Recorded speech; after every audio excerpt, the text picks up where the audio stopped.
Pinups is an album that takes us back to 60s London, back to the mod period. And when you talk about mod bands, they don't come any more mod than The Who. The mods were all about being an individualist, displaying to the world that you are your own person. Mod is short for modernist, and any mod always aspired to be the first to present something novel to the world. But you couldn't just do whatever you wanted. There was also the collective taste of the subculture you had to consider, and any novelty you introduced had to gain the approval of your peers. The most successful mods, those who were known as faces, were those who always remained one step ahead of anyone in introducing something that the rest of the mods perceived as cool. A new article of clothing, a new way to wear it, a new haircut, a new band you've discovered, a new dance, a new attitude.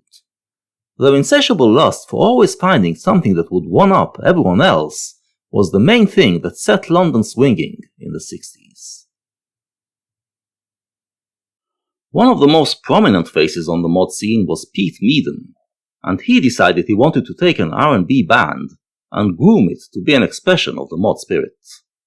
The Who were a new, unknown band who could make some exciting noise, and Meaden took over as their manager and began to dress them up according to his taste and teach them how to behave like mods. Unfortunately, his musical talents did not match his ambitions, so they decided to leave him, but the short period they were together left its mark. The Who were now embroiled in the mod subculture, and this involvement provided plenty of material for Pete Townshend, the main creative force, and the rest of the band to express their creativity.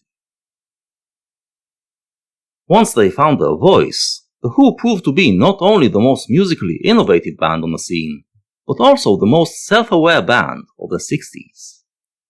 Townshend's songs cut into the philosophical, cultural, and social aspects of the decade, and the band's image was always a pop-art comment on cultural trends. David Bowie was, arguably, their best student in this regard, doing the same for the 70s. For Pinups, he first recorded their first single, I Can't Explain, from December 1964, in which The Who already displayed that they are a wholly original band, taking British R&B and changing it up to match their needs. But it was their second single, coming out in May 1965, that really set them apart, and Bowie ambitiously tries to recreate this effect. I can go anywhere. I can live anyhow. I can go anywhere. Anyway, anyhow, anywhere I choose. This is the essence of mod mentality.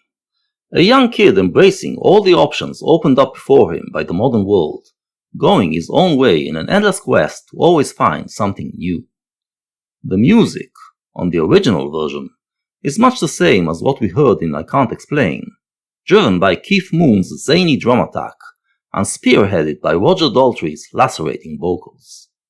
It is a coordinated assault on the world of the old, by a young generation demanding of them to make way. Bowie's version doesn't quite have that attack, but is still quite aggressive and fun.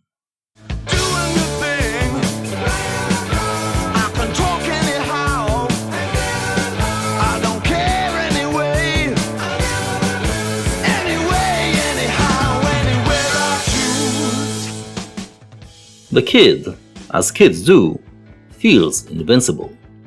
Furthermore, he lives in a moral limbo. He rejects the morals of his elders and is creating his own ethics of right and wrong, along with his peers. This is what the 60s were like, and it was a frightening but exhilarating times. The music slows down now, but picks up steam for another assault.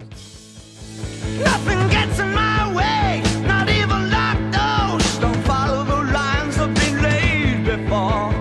I get along any way I can, anyway, anyhow, anyway.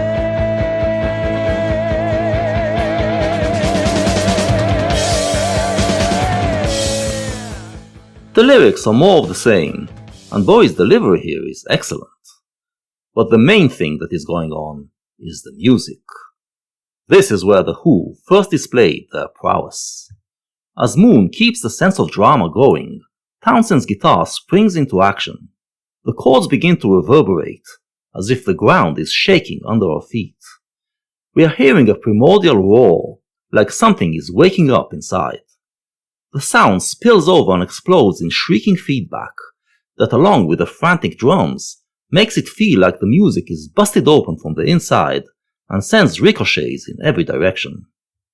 This was not the first time feedback was heard on record, but it was the first time that it was used not just as a novelty, but to create an effect. It's as though the kid's soul gets so overcome with the sense of freedom that it expands and shatters every wall that stands in its way, filling his world with anarchic glee.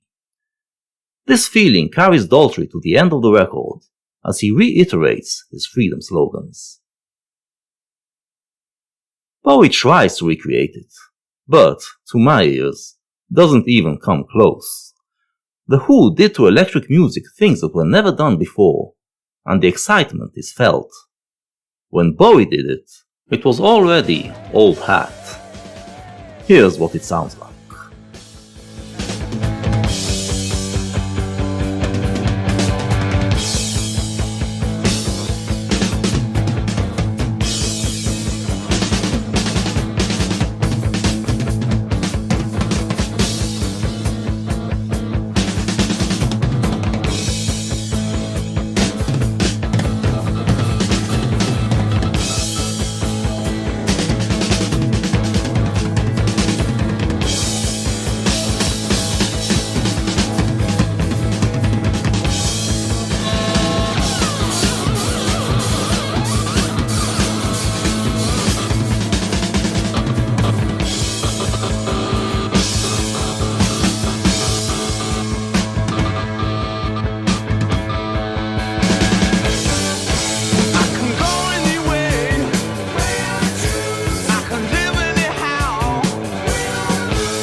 The Who continued the onslaught with their next single, My Generation, which took this theme and music and turned them into an anthem for their entire generation.